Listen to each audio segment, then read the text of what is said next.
जय जय श्री सीताराम। उत्तरकांड में श्री काकभूषुंडी जी से गरुड़ जी प्रश्न करते हैं। कहते हैं, प्रथम ही कहु नाथ मति धीरा, सब ते दुर्लभ कवन शरीरा। मुझे बताइए कि सबसे दुर्लभ कौन सा शरीर है? 84 लाख योनियां हैं, तो उनमें सबसे दुर्लभ कौन सी है? तो कहते हैं कि मानव शरीर। मानव शरीर सबसे उत्तम है। नर तन सम नहीं कवने हुदेहि, जीव चराचर जाचत देहि। इस शरीर के समान कोई शरीर नहीं है। और जीव चराचर जाचत देहि, और चराचर जितने जीव हैं जगत में, वो सब इस मानव शरीर को ही चाहते हैं। क्यों? क्योंकि नर्क स्वर्ग अपवर्ग निशेनी, ज्ञान विराग भगति शुभ देनी, ये सब कुछ प्रदान करने वाली है।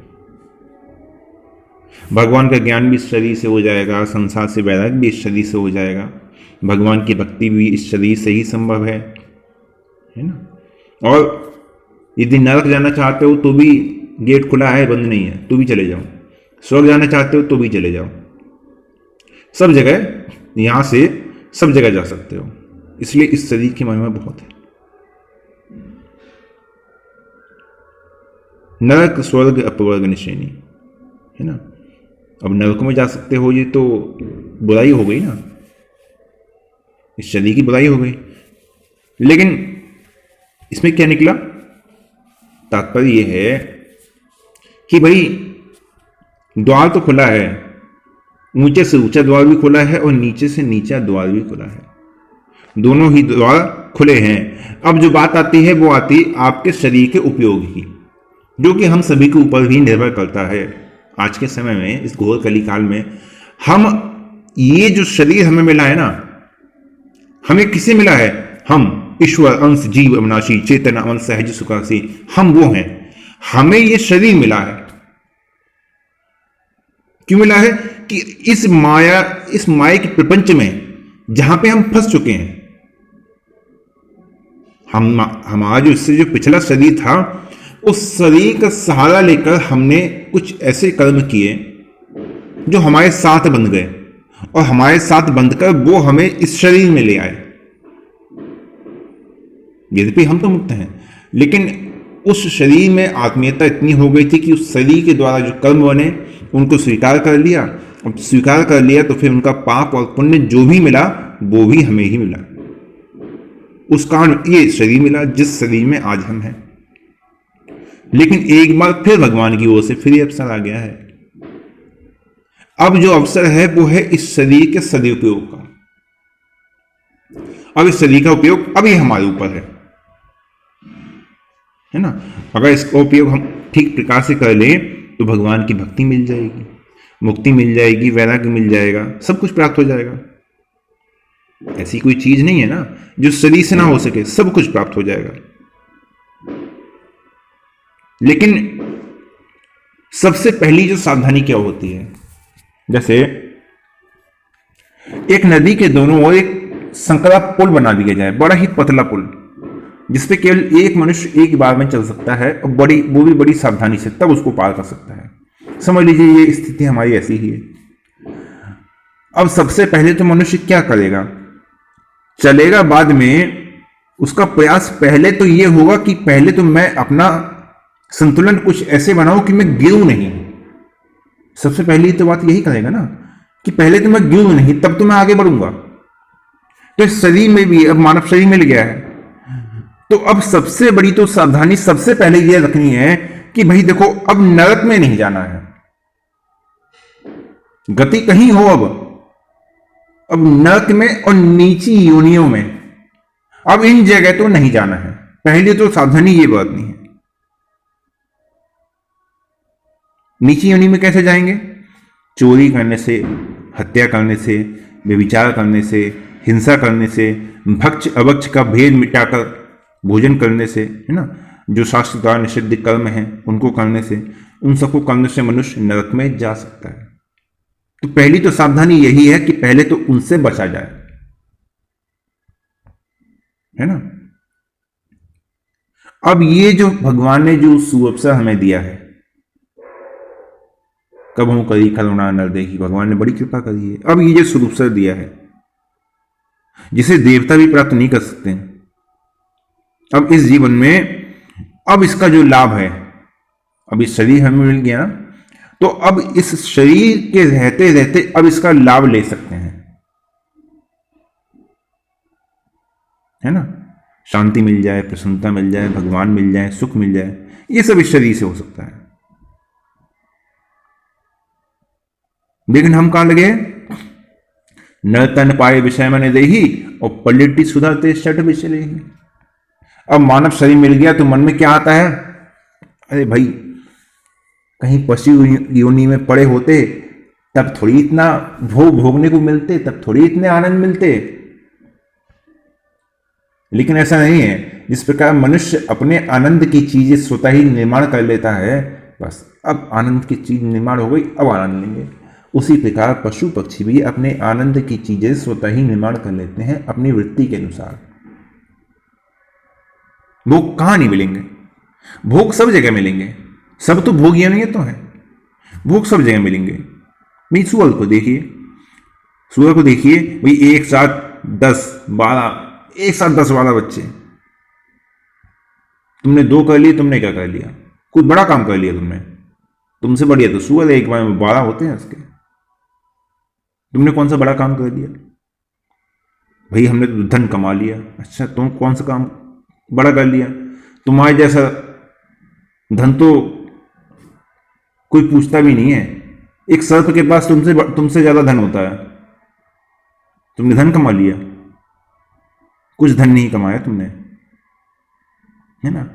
अरे नहीं, हमने तो ऐशो आराम, देखो हमारे बढ़िया बिस्तर पे लेटे हैं, सोफे पे बैठे हैं, टीवी देख रहे हैं। तुमसे ज्यादा ऐशो आराम ना अमीरों के कुत्ते के होते हैं।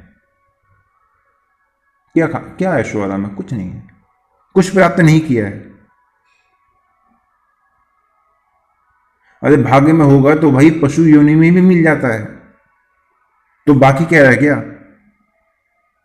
अब बाकी क्या रह गया जिसके लिए ये अपना मानव शरीर नष्ट कर रहे हो। भोगों को भोगने में, संसार का सुख लेने में, धन कमाने में इस मानव शरीर को नष्ट कर देना, ये बहुत बड़ी भूल है। ये तो सीधी सीधी समझ लीजिए कि नरक की तैयारी है। मैंने इतना बढ़िया मानव शरीर मिला, उस शरीर को ऐसे कामों में लगा दिया। एक मानव शरीर में मनुष्य इतने पाप कर लेता है, इतने पाप कर लेता है कि उसको भोगने के लिए 84 लाख योनियां बनाई गई हैं। एक योनि का पाप 84 लाख योनियों तक भोगता रहता है, इतने पाप बन जाते हैं। ना जाने कितने सतयुग बीत जाते हैं, त्रेता बीत जाते हैं, द्वापर बीत जाते हैं, कलयुग बीत जाते हैं, कितना समय ऐसे ही व्यतीत हो जाता है। लेकिन फिर कभी भगवान की दृष्टि पड़ती है, भगवान की दृष्टि पड़ती है, भगवान देखते हैं अच्छा कौन कौन है लाइन में, पुण्यपि जननम पुण्यपि मरणम, कौन बार बार जन्म ले रहा है, मर रहा है, जन्म ले, अच्छा चलो ये देखो। अब उस समय भाग्य से कहें या किसी भी ऐसे अवसर से कि भगवान की दृष्टि हम पर पड़ गई। अब भगवान ने क्या किया, वो जो भोग हम भोग रहे थे, वो जो कर्म चक्र में हम बंधे हुए थे कि अब अगला जन्म हमें पशु का मिलने वाला था, भगवान ने वहां से बलात् निकाल के खींच लिया। आ जाओ, तुम निकल के आ जाओ, अच्छा तुम भी आ जाओ। बड़ी उनको कृपा हुई, है ना। कबहू करी करुणा रही, देते ईश बिनु हेतु से नहीं। अब भगवान ने सोचा बहुत भटक लिए। भगवान ऐसे ही मनुष्य से देते हैं, देखते हैं, अच्छा लाओ कौन सामने आ गया, अच्छा ठीक है तुम सामने आ गया, अच्छा बुला लिया, मानव शरीर दे दिया, बड़ा विश्वास करके कि चलो कोई बात नहीं, देखो हमने देखा है तुम और योनियों में थे, बड़े परेशान थे, लेकिन कोई बात नहीं, अब तुमको ये सुअवसर हम प्रदान कर देते हैं।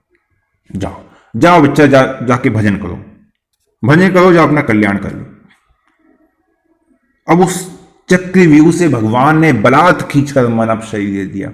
और हमारे जो पिछले, अब जो कर्म हमें भोगने को बच गए थे, हमारी और जो योनियों में हमारे जो कर्म बन गए थे, अब उनका लेखा जोखा निकाला गया। उन लेखा जोखा के अनुसार जो भी सुख भोगने थे, जो भी दुख भोगने थे, वो यहां पे इस मानव शरीर में हमारे प्रारब्ध में लिख दिए गए कि ये इनके बकाया है ना, ये इनके ऊपर भी कर्ज है, ये लोन है, ये इन्हें चुकाना है, ये इतने इन्हें सुख भोगने हैं, इतने इन्हें दुख भोगने हैं।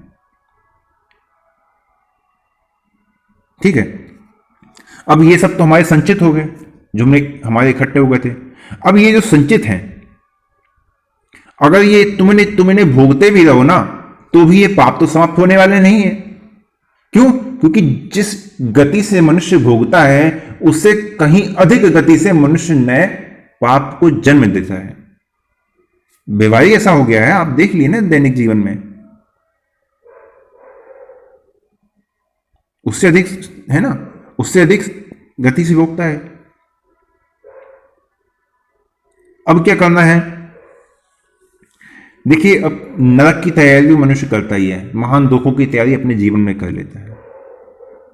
अब क्या करें? मान लीजिए आप अयोध्या आ गए, ठीक है, अयोध्या आ गए, तो अब क्या करो भाई? हम देखते हैं ना, देखिए धाम में अब मनुष्य रहने जाता है, क्या करने जाता है? भजन करने जाता है, अपना घर परिवार छोड़ के, घर से 5 दिन 10 दिन 2 दिन 1 दिन, जैसा जिसके पास समय होता है उतना अवसर निकाल के जाता है धाम में। अब धाम में गए, हाँ तो यार धाम में तो आ गए, क्या करें, रुके कहाँ? देखते हैं कोई आसपास कोई 5 स्टार होटल तो हो, 5 स्टार होटल हो, बढ़िया AC कूलर लगा हो, बढ़िया सुबह शाम गर्मा गर्म नाश्ता मिलता रहे, है ना, देसी घी लगा के रोटियाँ मिलती हैं, बढ़िया जो है पनीर मसाला सब बढ़िया मिलता रहे। हाँ देखते हैं कोई 5 स्टार होटल, गए 5 स्टार होटल देखा, अब धाम में रुक गए। इसलिए आए थे क्या? यदि सुखी भोगना था, तुम्हारा घर का छोटा पड़ गया था क्या, जो धाम में भी सुखी भोगने आए हो? आपने देखा होगा ना, और नहीं तो यदि आपने भी ऐसा किया हो तो आत्ममंथन करके देख लीजिएगा कि सुख भोगने के लिए क्या धाम में गए थे, सुख भोगने के लिए क्या अपना परिवार, अपना घर छोटा पड़ गया था। अब धाम में पहुंच गए ना, अब वहां संतों से मिलो, संतों का दर्शन करो, उनसे पूछो कि यहां पे ज्यादा लाभ की बात कौन सी है, जिससे हमें ज्यादा लाभ होगा। उद्धार करने वाली ऐसी कौन सी वस्तु है कि ये धाम क्यों है, यहां उद्धार कैसे हो सकता है? लोग क्या करते हैं, यार 12 बज गए, मंदिर के पट बंद हो गए, मंदिर के तो कपाट बंद हो गए, अब 4 बजे खुलेंगे, क्या करें 4 घंटा? पहले से जो है योजना बन गई कि 12 से 3 सिनेमा देखेंगे, कोई मूवी लगी है तो 12 से 3 देखेंगे, चल के सिनेमा देख रहे हैं। स्थिति ऐसी है। अरे भाई, तीर्थ स्थल में आइए तो भाई भगवान का दर्शन कीजिए ना, कीर्तन होता हो, कथा होती हो, वहां बैठिए। अब इसी तरह अब मानव शरीर में आ जाइए। अब मानव शरीर में आ गए ना, तो पहला जो काम है, पहले जो विशेष लाभ है, पहले वो ले लो, पहले वो ले लो। अब यहां पे भी वही काम करने लगे, जब पशु पक्षी थे तो जो काम करते थे वही काम यहां करने लगे। क्या करें? बोले रहने की व्यवस्था देखो, अब खाने की व्यवस्था देखो, अब बच्चे कैसे पैदा हो वो व्यवस्था देखो, अब बच्चे बड़े कैसे हो वो व्यवस्था देखो, अब बच्चों के रहने की व्यवस्था देखो। अरे ये काम तो भाई जब पिछले जन्म में जितने पशु पक्षी थे तो भी काम वही कर ही रहे थे ना भाई, वो काम तो तुम कर ही रहे थे। अब भाई कुत्ते बन जाओ, सुअर बन जाओ, गधे बन जाओ, कौआ बन जाओ, जो चाहे वो बन जाओ, सब वही काम। तो भाई मानव जीवन में क्या बाकी रह गया? भाई भगवान ने कृपा करके ये शरीर दिया है, तो भाई इस शरीर से होने वाला जो लाभ है अब वो ले लो, जो दूसरे शरीर से नहीं हो सकता। बड़े भाग मानुष तन पावा, सुर दुर्लभ सब ग्रंथ ही गावा। भाई देखो, ये देवताओं को दुर्लभ है ना, ये मानव शरीर देवताओं को दुर्लभ है। अब उसमें भी अब ये समय जो चल रहा है, कलियुग कलिकाल, ये समय भी दुर्लभ है। क्यों? क्योंकि कलिकाल में जो सरलता से जो काम हो जाता है वो काम सतयुग त्रेता द्वापर में इतनी सरलता से होता नहीं है। तो भाई आप ये मत देखिए कलयुग है मन नहीं लगता, अरे कलयुग है बहुत बढ़िया अवसर है, इससे बढ़िया तो अवसर मिलना ही नहीं है। यहां तो भाव कुभाव न कालसु नाम जपत मंगल दिशि दसु, यहां तो इतने में ही काम हो जाएगा। भाई जैसा अवसर कलयुग में मिला है वैसा और किसी युग में नहीं मिलेगा। अब कलयुग में तो अवसर मिला तो लग गया भोगों में पापों में। नहीं, ऐसा नहीं करना है। बिल्कुल मन में निश्चय कर लेना चाहिए कि भाई अब लो नसानी अब ना नसे। जितना मैंने समय मेरे पास था उसमें से जो भी समय मेरे पास अब नष्ट हो चुका है, अब लो नसानी, लेकिन अब जो बचा है वो अब ना नसे हो, वो अब मैं नष्ट नहीं करूंगा। अब ना नसे हो, अब नष्ट नहीं करूंगा। भाई क्यों नष्ट नहीं करोगे? क्योंकि राम कृपा, अब राम जी की कृपा हो गई है, समझ में आ गया है। राम कृपा भव निशा सिरानी, आगे फिर न डसे हो। राम जी की कृपा से ये जो भवरूपी जो रात्रि है ना, ये अब मुझे निकलती हुई गुजरती हुई दिखाई दे रही है। अब सूर्य का प्रकाश चमकने वाला है ना, आकाश में हल्का सा प्रकाश मुझे दिखाई दे रहा है। अब तो ये रात्रि निकल रही है, लेकिन अब आगे फिर न डसे हो, अब ये रात्रि नहीं होगी दोबारा। अब मैं वापस इस रात्रि की कामना नहीं करूंगा, ये सावधानी है। तो वही आज से दृढ़ निश्चय कर लो। क्या निश्चय कर लो?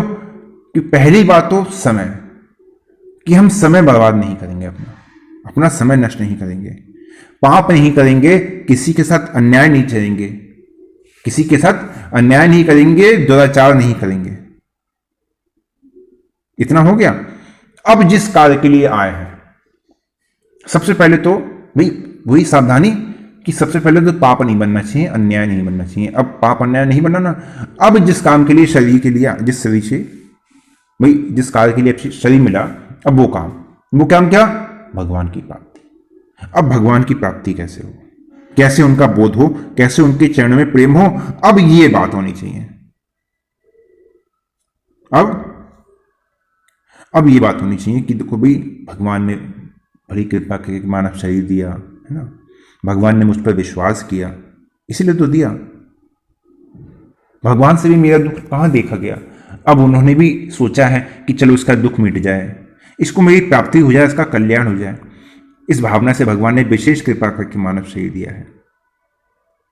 अब जब भगवान की ये कामना है कि तुम्हें उनकी प्राप्ति हो जाए, तो भगवान की ओर से तो कोई बाधा नहीं है ना। भगवान तो सोचते हैं कि भाई ये मेरी प्राप्ति कर ले, बस ये थोड़ा सा ही मेरे ऊपर ध्यान दे देना, तो बाकी तो काम मैं इसका सरल सहज बना ही दूंगा, बस थोड़ा सा ही मेरे ऊपर ध्यान दे दे। लेकिन क्या है, मनुष्य ध्यान नहीं देता। भगवान ने मानव शरीर दिया है बड़ी कृपा करके, अर्थात ये तुम्हारे ऊपर अवसर है, तुम्हारे पास ये अवसर है कि भाई अब इस शरीर से भगवान की प्राप्ति हो सकती है। पीछे जो दुराचार बना, पीछे जो पापाचार बना, पीछे कुछ भी बना हो, उससे आपके आगे वाले समय पर कोई फर्क नहीं पड़ता। श्री वीरभद्र जी महाराज को देखिए, जीवन कैसा बीता। बेविचार में, वैश्याओं के संग, मदिरा पान करने के लिए मदिरा पान करते थे, वैश्याओं का संग करते थे, हैं, बेविचार करते थे। क्या नहीं किया उन्होंने। माता पिता के जितना पूंजी थी सब वैश्याओं पे समाप्त कर दी, है ना, गंदे मित्र बनाए। लेकिन उसके बाद भी मन में एक स्फुरना उठी, नहीं, इसलिए नहीं, ये काम नहीं करना है, ये काम नहीं करना है। क्या करना है? भजन करना है, बस भजन करना है। और लग गया भजन में। जो पीछे का हुआ कोई बात नहीं, अब लो नसानी अब ना नसे हो। जो नष्ट हो गया वो हो गया, वो तो वापस आने वाला नहीं है। लेकिन अब आगे जो समय है, अब उसको सुधार लेना हमारी जिम्मेदारी है। पीछे के पाप आपके कल्याण में बाधक नहीं बन सकते, क्योंकि सन्मुख हो ही जीव वही जब ही जन्म कोटि अग्ना सही तभी। वो तो एक क्षण की बात है, वो तो एक क्षण में ही नष्ट होने वाले हैं, वो बाधक नहीं है। भगवान ने जो विश्वास किया है कि भाई अब यहां आ गए हो तो मेरी प्राप्ति कर लो, तो बस भगवान का जो विश्वास है ना, अब बस उस विश्वास को बनाए रखना है। भगवान के साथ विश्वासघात नहीं करना भाई, भगवान के साथ नहीं करना। यहां का झूठ, कपट, पाप, दंभ, ये सब नहीं करना है।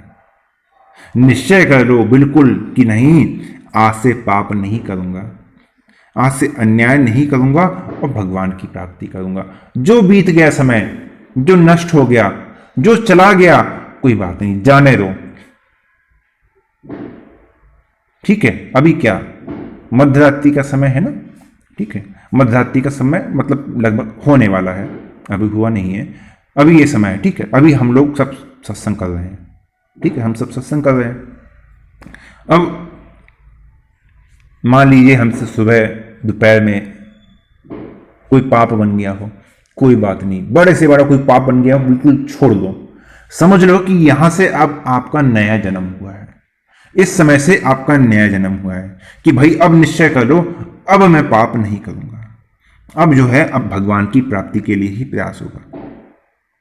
जैसे कोई व्यापारी व्यापार खोजता है ना, लोभी धन खोजता है, कामी काम की पूर्ति खोजता है, उसी प्रकार बस अब एकमात्र भगवान की प्राप्ति में लगना है।